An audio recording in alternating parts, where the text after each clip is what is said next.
Hey everyone, and welcome back to the channel. Today, we're taking to the skies to talk about a true pioneer, a woman who wasn't afraid to break barriers and fly higher than anyone thought possible. I'm talking about the legendary Amelia Earhart.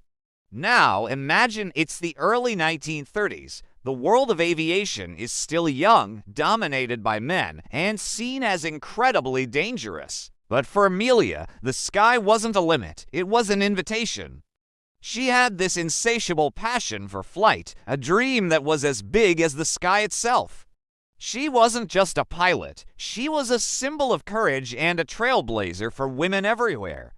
In 1928, she had already tasted fame as the first woman to fly across the Atlantic as a passenger. But for Amelia, that wasn't enough. She didn't want to just be along for the ride, she wanted to be in command. She wanted to prove that a woman could pilot a plane across that vast, unforgiving ocean all by herself. So, on May 20th, 1932, exactly 5 years after Charles Lindbergh's famous solo flight, Amelia took off from Harbor Grace, Newfoundland. Her plane, a bright red Lockheed Vega, was packed with extra fuel tanks. Her destination, Paris, France, the world held its breath. This wasn't just another flight, it was a statement.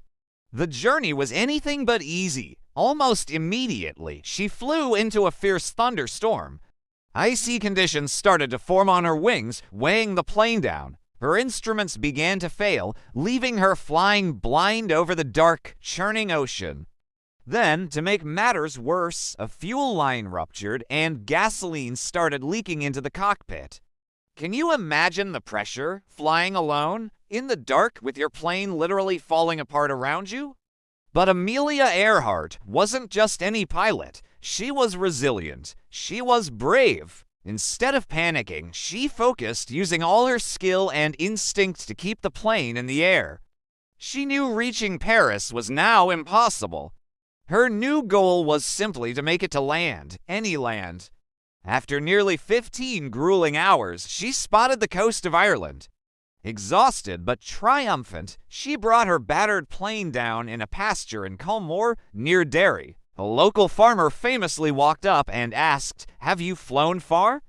Amelia, with a smile, simply replied, from America, she had done it. She became the first woman and only the second person ever to fly solo across the Atlantic. Her incredible feat of bravery made headlines around the globe. She wasn't just a pilot anymore, she was an international hero.